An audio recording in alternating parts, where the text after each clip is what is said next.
rétrospective. Pas besoin d'autres témoins, là. C'est vrai que ça a pris une débarque, c'est un moyen temps. Il faut maintenir cette petite tension-là. C'est toujours payant. Yasmine Abdel-Fadel. Bonjour Yasmine. Bonjour Mario. Un vent de patriotisme canadien qui souffle d'un océan à l'autre. Écoute, je sais pas à quelle heure tu t'es couché, Mario. Je me suis couché, j'ai non seulement regardé tout le match, mais les remises de trophées aussi. Je me suis couché presque à minuit. Écoute, je le regrette un petit peu, mais à peine. Ce matin. Ce matin, oui. À peine. Parce que là, tu dis, ce genre de match-là, tu le vis une fois dans une génération. Et c'était tout un match, puis c'était plus que du sport. Honnêtement, c'était plus que du sport. C'était politique. Et le dernier but en prolongation, là, ça a fait du bien à 40 millions de personnes. C'est rare qu'un but fait plaisir à 40 millions de personnes. Celui-là, c'était pour tous. Et je pense qu'il y a un des articles du journal, parce qu'il y a plusieurs articles sur le sujet, mais il y en a un qui est titré « Mets ça dans ta pipe, Donald ». Je pense qu'il est le reflet de la réaction de plusieurs. C'était pas mal plus que tout le monde a dit hier autour de minuit, mais ce qui est particulier, c'est de voir le nombre de drapeaux canadiens sur les réseaux sociaux, le nombre de personnes qui se disent fiers Canadiens. On a même pas au Québec de voir ça, là. Même au Québec, écoute, moi j'ai même des amis souverainistes qui étaient tellement heureux hier à minuit, je me disais, finalement, ils voient la lumière. Finalement, ils voient la vérité. Ouais, et alors, la réaction de M. Trudeau, sincèrement, a été délicieuse, là. Ah, ça, c'était parfait. De lui dire, vous pouvez pas prendre notre pays et vous pouvez pas prendre notre sport non plus. C'était la meilleure phrase. Je pense qu'elle a été passée d'avance, là. Il y avait un statut Facebook. Ouais, je suis d'accord. Elle était rédigée, il restait juste à faire send, l'envoyer, là. Send. A été réfléchi. Mais quelle belle soirée. Et honnêtement, on reste dans le symbole, là. Mais le symbole, c'est tout ce qui nous reste. Hein. On n'a pas la force économique pour faire face à Donald Trump, ni politiquement. Mais sur le plan du symbole, hier, notre équipe nous a rendus fiers. Ouais. Bon, voilà. Donc, voilà, mais on rit, mais c'est sûr qu'il y a un impact. Moi, rapidement, quand tout ça a commencé à se développer, tu sais, je m'inquiétais pour les souverainistes, puis pour Paul Saint-Pierre Plamondon. Tu sais, c'est évident que la souveraineté allait perdre des plumes. Ça peut être temporaire, là, tu sais, dans un an, peut-être que tout ça va être passé. Mais et puis je regardais les chiffres pour le bloc, tu sais, on en a parlé hier, mais à partir du moment où l'ennemi... Tu sais, l'idée du bloc, là, c'est que l'ennemi est à Ottawa. Tu sais, il y a un ennemi à Ottawa qui nous menace, qui va menacer notre langue, qui va empiéter dans nos juridictions. À partir du moment où le vrai ennemi est à Washington, beaucoup plus difficile pour Yves-François Blanchet de bâtir sa rhétorique. À partir du moment où, en plus, il y a comme un patriotisme canadien un peu irrationnel, mais sportif. Mais je veux dire, le Bloc va avoir à ramer dans la gravelle là, pour se repositionner. Bon, ils partent. Ils étaient très, très forts. Ils étaient à leur plus fort depuis longtemps, il y a quelques mois à peine. Ils partent quand même de ce base-là.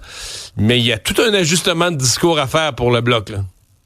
Ça va être difficile de justifier la pertinence d'être à l'opposition ou d'avoir une opposition forte quand ce qu'il faut, c'est un gouvernement fort d'un océan à l'autre. Alors pour le Bloc, c'est difficile de trouver un argumentaire qui puisse aujourd'hui répondre aux préoccupations des Québécois puis leur dire aujourd'hui ou plus que jamais vous avez besoin du Bloc. Non, aujourd'hui plus que jamais on a besoin de quelqu'un pour faire face à Donald Trump. Il y a deux choses qui cimentent une population puis ultimement nuit à la souveraineté. C'est une préoccupation partagée par l'ensemble du pays. On dit souvent qu'on n'a pas grand-chose en commun avec le reste du Canada. D'ailleurs, c'est ce que les souverainistes souvent avancent comme argument. Là, il y a une préoccupation commune, puis elle est partagée d'un océan à l'autre. Elle n'arrête pas en Ontario. La deuxième chose, c'est que les petites victoires symboliques là, sous le drapeau canadien comme celle d'hier ont une portée politique. Là. C'est du monde qui sont pas gênés même au Québec, de dire fédéraliste, fier canadien. Ça commence, tu sais, avant, il fallait presque être gêné ou expliquer son nationalisme canadien.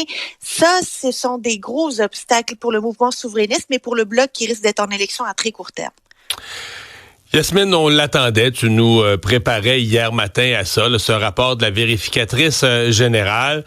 Bon, qui est extrêmement sévère sur la SAAQ, mais qui a quand même laissé comme une espèce de gros point d'interrogation sur la responsabilité politique. Là, du côté du gouvernement, évidemment, on a sauté sur le fait que des gens ont menti, ou des administrateurs de la SAAQ ont menti, ont pas donné la vérité. Là, on dit tout va très bien, Madame la Marquise, alors que c'était pas vrai. On a sauté là-dessus. Mais de l'autre côté, tu te dis, OK, mais y a-tu quand même une responsabilité politique? Est-ce qu'il demeure dans notre système une responsabilité politique? Toi, qu'est-ce que tu retiens du rapport? Moi, je retiens que oui, il y a eu une opération camouflage là, de manière organisée pour ne pas nous donner, quand je dis nous, c'est autant les parlementaires que les dirigeants, la bonne information. Mais ça n'enlève rien à la responsabilité ministérielle. Ça n'enlève rien au fait que, a-t-on posé les bonnes questions? Est-ce qu'on a cherché à savoir plus? Et la vérité, c'est que notre système de parlementaire fait en sorte que la responsabilité ministérielle s'applique même lorsqu'on n'est pas responsable. Puis je vais faire un parallèle boiteux, là. Geneviève Guilbeault, lorsqu'elle n'a pas déposé le rapport annuel de la SAAQ parce qu'on le lui a pas donné, je veux bien qu'on lui a pas donné. C'est toujours elle qui a été blâmée à l'Assemblée nationale, puis c'est elle qui est en commission de l'Assemblée nationale sous enquête actuellement, parce qu'il y a ce principe de la responsabilité parlementaire, de la responsabilité de l'élu. Et c'est là où la crainte se fait de plus en plus sentir dans cette opération du gouvernement à tout vouloir sous-traiter à des agences, à des sociétés d'État.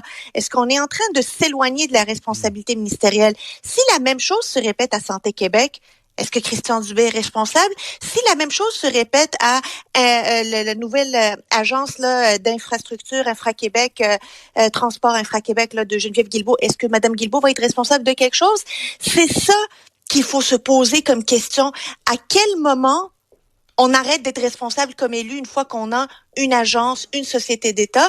Et moi, je rejette complètement tout d'un coup, on est surpris. Le rapport de la VG, là, elle a déclenché l'enquête en avril 2024.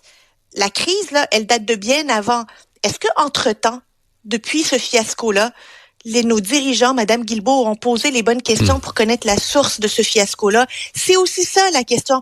Malheureusement, elle n'était pas là hier en période de questions pour répondre aux questions des parlementaires. Mais j'ai bien hâte de voir les explications un peu plus soutenues de Mme Guilbeault, parce que pour le moment, je n'achète pas ce qui est proposé. Parce que le rôle des élus, là, on n'a plus de temps, mais le rôle des élus, c'est de se placer toujours, ils sont les élus du peuple, donc de se placer toujours dans la position du peuple. Et moi, je me souviens qu'en ondes, je pense que c'est moi qui étais en ondes quand le communiqué de la SAC est sorti, pour dire, on va fermer pendant 3 semaines. C'est ça? On ferme ça, c'est 3 semaines, là? Oui. Puis, tu sais, moi, je réagis à chaud parce que moi, les communiqués m'arrivent, là, je les sais pas d'avance. Mais je me souviens de m'être étonné, de dire, OK, parce qu'il me semble que c'est beaucoup de rendez-vous, beaucoup de monde. Là, immédiatement, moi, je me suis interrogé. Bon, tu sais, ça veut dire que si pendant 3 semaines, les gens n'ont pas de rendez-vous à la SAC, les semaines suivantes, ça va déborder. Et leur nouveau système informatique, il est mieux d'être bon, il est mieux d'être solide, il est mieux d'être rodé, parce que là, tu vas avoir 3 semaines, excusez-moi l'anglicisme, de backlog, là, de rendez-vous accumulés, d'immatriculation à transférer et accumuler. Tu vas avoir 3 semaines de retard accumulé, puis là, tout le monde va arriver en même temps, dans un nouveau système. Moi, je me suis tout de suite posé cette question-là. Est-ce qu'au gouvernement, on se l'est posé avant de dire on ferme la shop pendant 3 semaines? Ça va-tu bien aller après? On est sûr, on est béton, on a fait tous les scénarios, toutes les simulations. C'est la question que je me pose. Est-ce que quelqu'un s'est placé dans la peau du peuple, du citoyen ordinaire qui a un service à aller chercher en se questionnant, OK, ça va-tu bien aller pour le citoyen, là? Ben oui.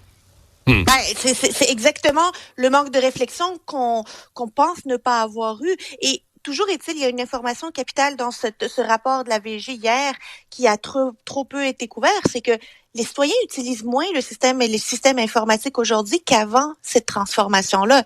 Ce qui veut dire que même tout ce fiasco-là n'aura servi à rien parce que les citoyens ne font pas confiance à la solution technologique.